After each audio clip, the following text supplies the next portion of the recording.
कशाचा कमळाचा कमलेचा कपटाचा कलहाचा कष्टाचा करुणेचा कर्माचा कर्णाचा कवितेचा गर्दन काळ कसायाचा कन्हैयाच्या कनवाळू कपिलेचा कलियुगातल्या कलंकाच्या कहाणीचा गडाडणाऱ्या करारी ककारांचा कवितेचा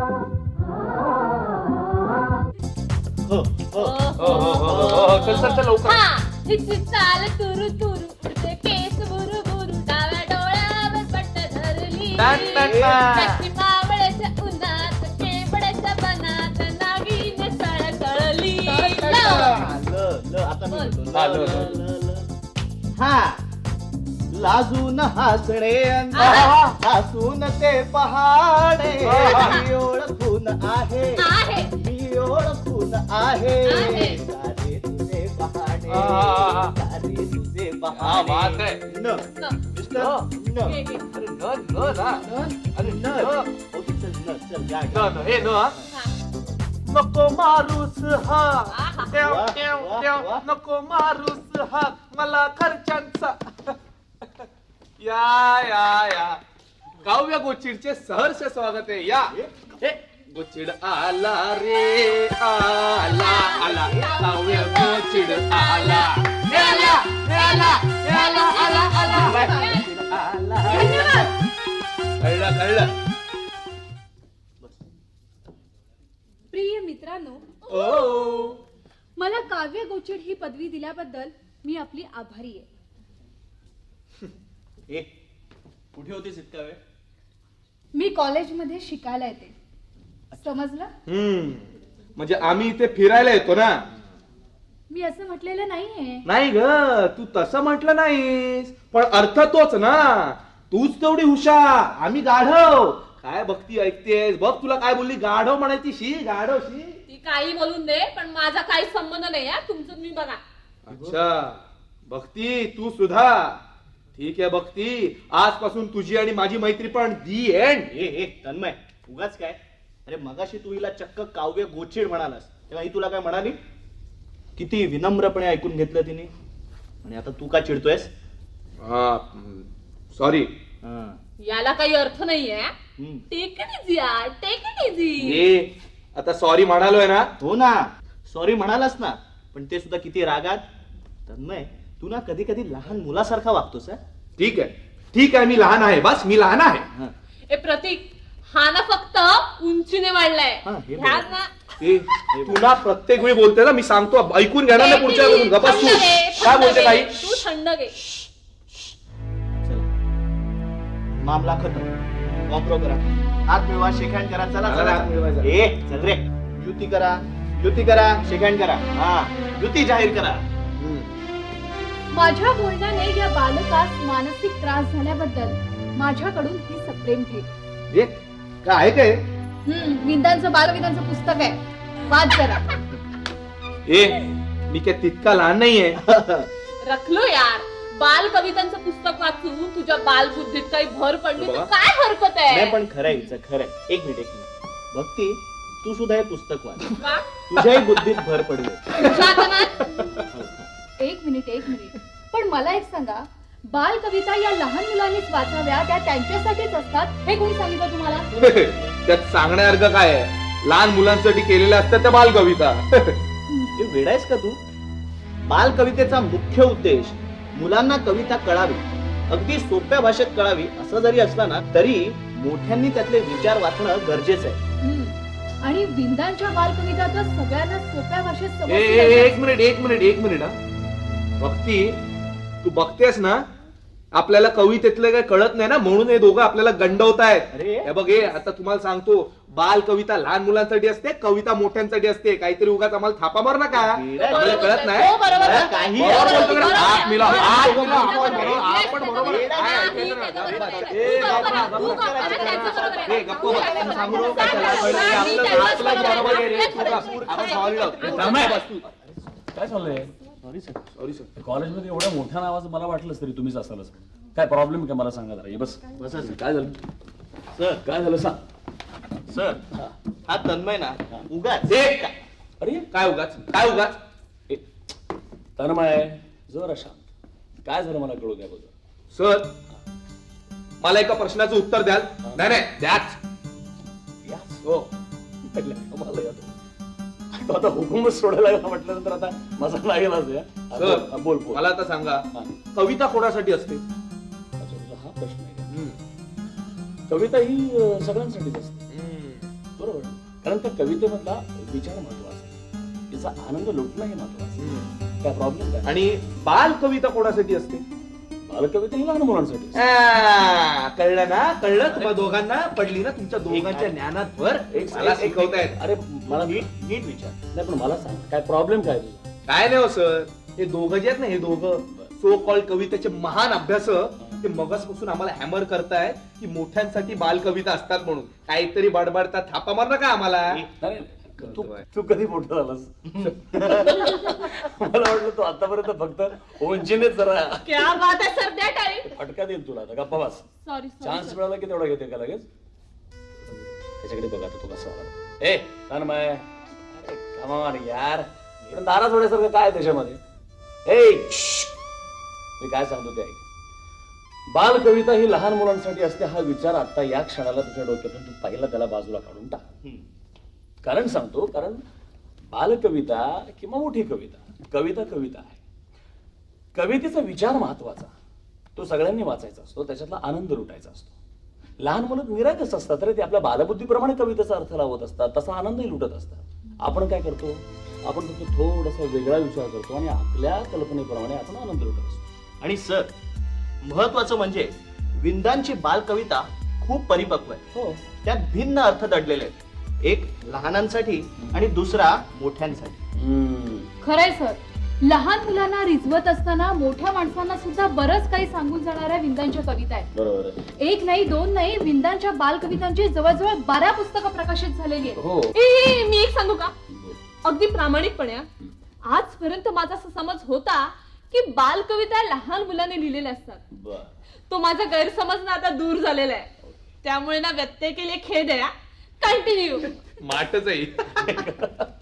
धन्यवाद भक्तीबाई, धन्यवाद. तर मी तुम्हाला सांगू का, बालकवितेच्या बाबतची भूमिका स्पष्ट करत असताना विंदा बालकविता कशी असावी असं म्हणतात. सर कशी? ऐक, विंदांच्या मध्ये बालकविता ही अशी असावी की तिचं वाचन करत असताना वाचणाऱ्या प्रत्येक लहान मुलाला ती आपण स्वतः लिहिली असं वाटावं, इतकी सहज, सोपी, सरळ अशी तिची भाषा असावी. बरोबर. शिवाय चटकन आकर्षित करणाऱ्या गोष्टींचा, स्वरांचा, तालांचा त्याच्यामध्ये वापर असावा. आता उदाहरण जर तुम्हाला द्यायचं म्हटलं तर मी तुम्हाला एक याचं छानसं उदाहरण देतो. गणपतीचं उदाहरण घेऊया आपण. म्हणजे आता हे मी तुम्हाला सांगायला नको की लहान मुलांना गणेशाचं भयंकर आकर्षण असतं. आता बघा, कल्पना कर, अशा एवढ्या छोट्याशा त्या काळ्या उंदरावर बसलेला तो अगडबंब असा तो गणपती, बरोबर. त्याचं ते भलं मोठं असं पोट, बरोबर. त्याच्यानंतर ती भली मोठी अशी त्याची ती सोंड, हत्तीचे कान, त्याच्या हातावर असणारा तो मोठ. आता या सगळ्या गोष्टी लहान मुलांना आकर्षित करत असतात, बरोबर. म्हणजे मग कविता कशी असावी याप्रमाणे विंदा काय म्हणतात माहितीये का, की एखादी गोष्ट आपण बघितल्यानंतर ते चित्र जसं आपल्या डोळ्यासमोर येतो की बाबा अमुक अमुक वस्तू ही अशी आहे. उदाहरणार्थ आता की हत्ती असेल, त्याचं वर्णन केल्यानंतर जसा हत्ती आपल्या डोळ्यासमोर येतो तसं कवितेचं वाचन केल्याबरोबर आशयानुरूप त्या आतमधली चित्ररेखा ही त्या विद्यार्थ्यांच्या समोर, त्या बालमानांच्या समोर अशी सुंदरपणे आली पाहिजे. ते चित्र त्यांना दिसलं पाहिजे. म्हणजे एकंदरीत कसं, मग ते विंदांची कविता असू दे किंवा इतर कुठल्याही कवीची कविता असू दे, वाचन केल्यानंतर ही दुसऱ्या कुठल्या कवींच्या पेक्षाही माझी स्वतःची कविता असं ते वाचणाऱ्या प्रत्येक बालमुलाला असं वाटलंच पाहिजे. एक मिनिट, आपण एक छानशी कविता ऐकूया का? हो सर. तुम्हाला माझ्याकडून ऐकायची का विंदांकडून ऐकायची? दोघांकडून. असं नाही, एकाकडून कोणा करत. ऐक. गणपती बाप्पा पुढच्या वर्षी येशील का? गणपती बाप्पा 21 मोदक खाशील का? गणपती बाप्पा उंदरावरती बसशील का? गणपती बाप्पा सोंडे खाली हसशील का? गणपती बाप्पा मोरया पुढच्या वर्षी लवकर या. गणपती बाप्पा धोंद वाढले किती पहा. गणपती बाप्पा जोर बैठका काढ 10. गणपती बाप्पा मंगलमूर्ती गणपती बाप्पा. तुला काय वेळ लागलं का रे? ते बाहेरचे लोक कॉलेजमध्ये येऊन गुलाल उधळायला सुरुवात करतील. शांत बसला. कमाल आहे. तुला कविता कशी वाटली ते सांग मला. अरे कविता एकदम कडक होती यार. तुला कशी वाटली भक्ती? आपल्याला जाम आवडली हा. हो, आता मला सांग बरं, त्या कवितेतलं तुला नेमकं काय आवडलं? सर, त्यांनी स्टाईलने कविता म्हटली ना, ती स्टाईल क्या बात है. आम्हाला सगळ्यांना हे परिचितच होतं की तू स्टाईल शिवाय दुसरं काही बोलणारच नाही. सर विंदांची कविता हिला आवडली म्हणजे विंदांचं भाग्यच म्हणायचं. विंदांच्या वतीने मी तुझे आभार मानतो. हे बापरे. सर, आम्हाला विंदांच्या बालपणाविषयी काहीतरी सांगा ना. बालपणाविषयी सांगायला मला काही हरकत नाही अर्चना, पण कसं आहे की एखाद्याच्या स्वतंत्र आयुष्याविषयी बोलणं म्हणजे थोडंसं बरं दिसत नाही तसं. नाही तरी पण मी तुला सांगतो, विंदांचं सुरुवातीचं आयुष्य हे फार दुर्दैवी आणि विचित्र असं. म्हणजे एका दुर्दैवी घटनेमुळे विंदांच्या वडिलांना वेडाचे झटके यायला लागले. म्हणजे जवळपास त्यांना वेडच लागलेलं होतं. घरातली परिस्थिती भयंकर हालाखीची होती. फार लहान होते त्यावेळेला खरं तर. अशा अवस्थेमध्ये सुद्धा त्यांनी आपलं शालेय शिक्षण त्यांच्या आत्याकडे पूर्ण केलं आणि महाविद्यालयीन शिक्षण मात्र कोल्हापुरामध्ये अक्षरशः त्यांनी वारावर जेवण करून केलं. वारावर म्हणजे की आता जसं आपण 4-5 जण जसे मित्र आहोत आणि माझं त्या गावामध्ये कोणी नाही, तर मग आज मी अर्चनाच्या घरी जेवायचं, उद्या मी भक्तीकडे जेवायचं, परवा प्रदीपकडे, नंतर मी तुझ्याकडे, अशा पद्धतीचं जेवण करून त्यांनी संपूर्ण कॉलेज कंप्लीट केलं. सर, विंदा शाळेत असल्यापासून कविता करायचे? शाळेत असल्यापासून म्हणत असशील तर हे बरोबर आहे. म्हणजे कसं की त्यांनी सुरुवातीच्या ज्या काही कविता होत्या त्या शालेय मासिकामधूनच प्रकाशित झाल्या होत्या. पण ते विंदा करंदीकर या नावाने नव्हे, वसंत विकास या नावाने. वसंत विकास? हो. हे तुम्हाला नौका ही कविता माहिती आहे का? हो हो हो हो सर. ही कविता शालेय मासिकामध्येच त्यांनी पहिल्यांदा प्रकाशित केलेली आहे. अच्छा. मग सर, ते बाल कविता कधीपासून लिहायला लागले? तुम्हाला मगाशी मी ज्या दुर्दैवी घटनेचा उल्लेख केला की नाही, त्याच्या संदर्भातच थोडासा आहे. म्हणजे विंदांचा मुलगा उदय, आम्हाला वाटतं 4-5 वर्षाचा असेल त्यावेळेला, त्याला भयगंडाने पछाडलेलं होतं. भयगंड म्हणजे? सांगतो, भयगंड हा असा प्रकार आहे की एखादी गोष्ट बघितल्यानंतर कारण नसताना आपण त्या वस्तूला घाबरत असतो. म्हणजे आपण आपल्याच प्रतिबिंबाला कधी कधी घाबरणं हा जो एक प्रकार असतो. तर विंदांना एका गोष्टीची जाणीव अशी झाली त्या घटनेची की न जाणो माझ्या वडिलांच्या बाबतीत जो प्रकार घडलेला होता त्याच घटनेची माझ्या मुलाच्या रूपानं पुन्हा पुनरावृत्ती होते की काय, ही भीती विंदांच्या मनामध्ये सातत्याने असायची. म्हणून आपल्या मुलाला या भीतीपासून दूर ठेवण्याकरता ते कधी कुठल्या वैद्याकडे गेले नाहीये किंवा कधी कुठल्या प्रकारचं औषध पाणी त्याला केलं नाहीये. तर मुलाला या भीतीपासून दूर ठेवण्यासाठी म्हणून त्यांनी बालकविता लिहायला सुरुवात केली. सर, मग मुलगा बरा झाला?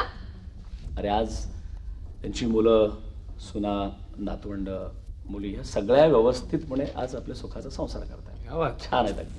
आणि ही बालकवितेची फूलमाळ तेव्हापासून अखंडपणे अजूनपर्यंत चालत आलेली आहे. म्हणजे ही काय म्हणू आपण त्याला, गणपती बाप्पा ही जशी एक पौराणिक बालकविता आहे ना, तशी आणखीन एक पौराणिक बालकविता त्यांची आहे.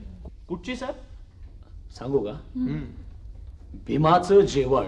भीमाचं जेवण? अच्छा अच्छा. भीमाचं जेवण? का तू का पोटावर हात ठेवला? हा आमचा भीम आहे. बकासूर ओरडला अलल डुर्र. भीमाने मारला भुरका भुर्र. बकासुराने मारली थप्पड. भीम म्हणाला लोणचे फक्कड. बकासुराने हाणला ठोसा. भीम म्हणाला इडली डोसा. बकासुराने बुकल्ली मान. भीम म्हणाला चटणी छान. बकासुराने हाणली ठोकर. भीमाने दिली एक ढेकर. बकासुराने मारली गदा.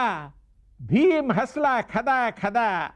बकासुराला घाम फुटला.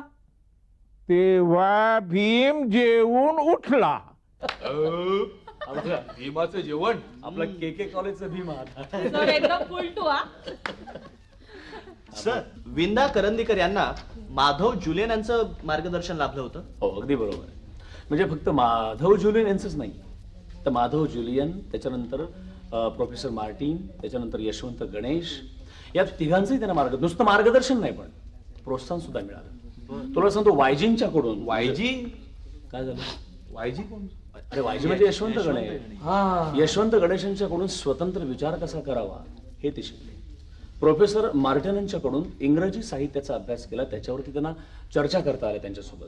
आणि माधव जुलियन यांच्या बरोबर तर एक प्रगल्भित वाङ्मयीन दृष्टिकोन कसा असावा ही महत्वाची गोष्ट तिथे शिकले. शिवाय पाश्चात्य युरोपियन कवितांचा त्याने भयंकर प्रमाणामध्ये अभ्यास केला त्यावेळेला. सर, मी असं ऐकलंय की विंदांच्या कवितांवर कुसुमाग्रजांचा प्रभाव होता. हे कितपत खरं आहे? नाही, हे म्हणजे फुलटो खोट आहे तुमच्या भाषेत सांगायचं. म्हणजे प्रभाव आहे असं अजिबात म्हणता येणार नाही. पण जर समजा विंदा तुम्ही कुसुमाग्रजांचं विशाखा वाचलं का असं त्यांना विचारलं तर ते म्हणतात की मी विशाखा वाचून इतका भारावून गेलेलो आहे की असं भारावले पण मला इतर दुसऱ्या कुठल्याही कवींच्या मध्ये मला कधीच आढळलेलं नाही. आणि आश्चर्याची गोष्ट म्हणजे हे असं भारावले पण स्वतः विंदांच्याच कवितेमध्ये. ही आश्चर्याची गोष्ट आहे. म्हणजे एकंदरीतच काय की माणसांच्या नातेसंबंधाविषयी किंवा माणसांच्या स्वभाव वैशिष्ट्याविषयी ते जसं मुलांना समजावून सांगतात तसं ते आपल्या कोकणातल्या आजीची पण गोष्ट सांगतात. कोकणातली आजी. कोकणातली आजी घाटावर आली. कृष्णेच्या पुरात वाहून गेली. वाहता वाहता म्हातारी हसली. वाहता वाहता म्हातारी हसली. मळीतली वांगी डोळ्यांना दिसली. वाहता वाहता म्हातारी हसली. मळीतली वांगी डोळ्यांना दिसली. म्हातारी लागली हलवायला पाय. म्हणाली ही खाल्ल्याशिवाय मरते की काय.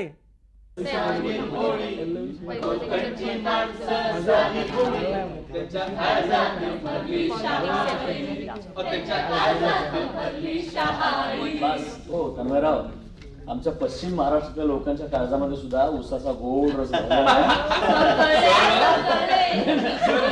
Okay okay okay. सर, तुम्ही रमेश तेंडुलकरांचा विंदांवरील एक लेख वाचलाय? नाही, मला वाटतं नाही. सर, विंदांचं मास्टर ब्लास्टर सचिन बद्दलचं मत त्यांनी त्यांच्या लेखात लिहिलंय. Sachin is great. यात काय, सचिन ग्रेटच आहे. अर्चना, सचिन ग्रेट आहे की नाही? या जगातला ग्रेटेस्ट बॅट्समन सचिन आहे. काय बोलते? हो की नाही? मी सुद्धा मानतो, पण तेच त्यांनी वेगळ्या अर्थाने म्हटलंय. हो, ते म्हणतात, सचिन तू मोठमोठ्या गोलंदाजांना झोडपून शतक ठोकतोस आणि पुन्हा घरी आल्यानंतर लहान मुलांसोबत क्रिकेट खेळतोस. हे तुझं लहान होण्यातच तुझं मोठेपण आहे. क्या बात. खरंच सचिन इज ग्रेट. नाही पण बरोबर आहे तू म्हणतोस ते. हे मी वाचलं नव्हतं अजिबात. आपण हे मी सांगतो तुला की विंदा करंदीकर प्रत्येक घटनेचा एक स्वतंत्रपणे विचार करत असतात. म्हणजे साहित्य सहवासामधल्या लहान मुलांच्या सोबत खेळणारा सचिन तेंडुलकर हा जसा विंदांना ग्रेट वाटतो तसा राजापुरून येणारी आपली मावशी सुद्धा विंदांना तितकीच ग्रेट वाटते. सचिन सारखी मावशी. राजापूरची. म्हणून काय झालं आता एक तुम्हाला सांगा, तुला आजी, काकू, मावशी यांच्यापैकी मामी यापैकी तुला नक्की कोण आवडतं? मामी. मामी. मामी म्हणजे मामीला मुलगी असणार.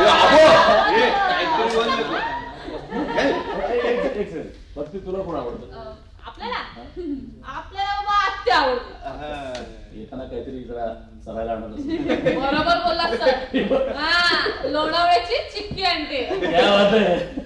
सर, मला काकू आवडते. बरोबर, कारण ती हिच्या कविता सहन करत असेल ना. अगदी बरोबर. पण सर, तुम्हाला कोण आवडतं? मला कोण आवडलं? माझ्यावर तर वेळ येते तेव्हा तुटूनच पडतो. पश्चिम महाराष्ट्रातली कोणीतरी. नाही असं नाहीये. नाही, सर, कोणतरी आवडलं. सांगतो ना. आवडते. पश्चिम महाराष्ट्रातली नाही. मग कोकणातली? नाही, मला विंदांची मावशी आवडते. अरे विंदांची मावशी? हो. म्हणजे आता का आवडते सांगू का? का? म्हणजे मी नाही सांगणार, मग विंदाच सांगते. सोलापूरहून येते काकू, माझ्यासाठी आणते चाकू. कोल्हापूरहून येते आत्ते, माझ्यासाठी आणते पत्ते. राजापूरहून मावशी येते, माझा एक पाप्पा घेते. ओगीचं मला आवडत नाही. चलो मी निघतो आता. चला. ओ सर आम्हाला प्लीज. अरे पण काय झालं काय? अरे मला लेक्चर द्यायचं, गेलात का तुम्ही? लेक्चर द्यायचंय मला. सर, आपण एका तासात तुमच्या घरी भेटतोय ना? माझ्या घरी भेटणं मला काय हरकत नाही, कारण नंतर मला बाहेर काय तुम्हाला भेटता येणार नाही.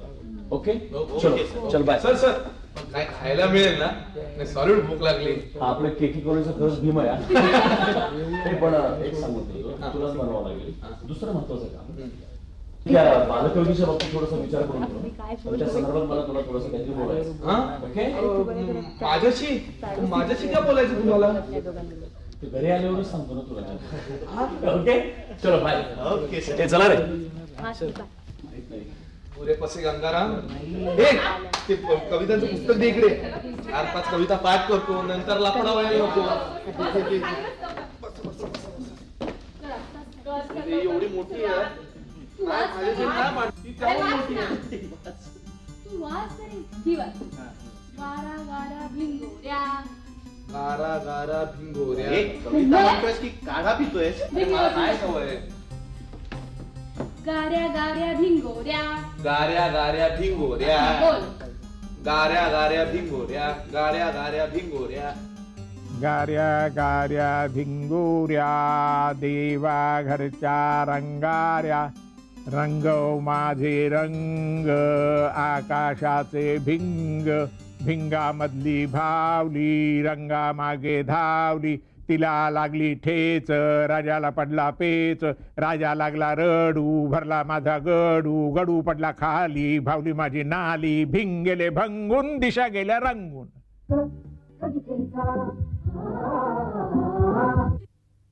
स्वप्नात पाहिली राणीची बाग, हत्तीच्या पाठीवर बसला नाग. हरणांच्या बरोबर खेळत पत्ते, बसले होते 2 चित्ते. माकड होते सांगत पुराण, उंट होता वाचित कुराण. सिंह होता व्याख्यान देत, सिंह होता व्याख्यान देत. गाढव होते उतरून घेत. जिराफ होता गाठ छान, माने इतकीच लांब तान. कोल्हा होता दुकानदार, त्याच्या दुधात पाणी फार. मला पाहताच म्हणाले सारे, एक पिंजरा याला द्या रे. त्याबरोबर आली जाग, स्वप्नात पाहिली राणीची बाग.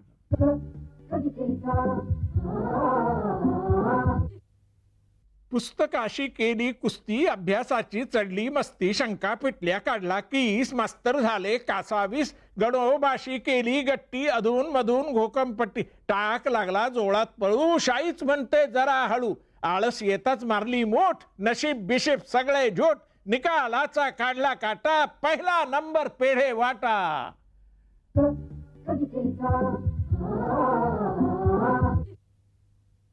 गुणी गुणी गोगल गाय, देवाने दिले पोटात पाय. चालते कशी हळू हळू, प्रत्येक पायाला झाडे गळू. मुळू मुळू चालते अशी, हिला भूक लागेल कशी. जाते कुठे खाते काय, गुणी गुणी गोगल गाय.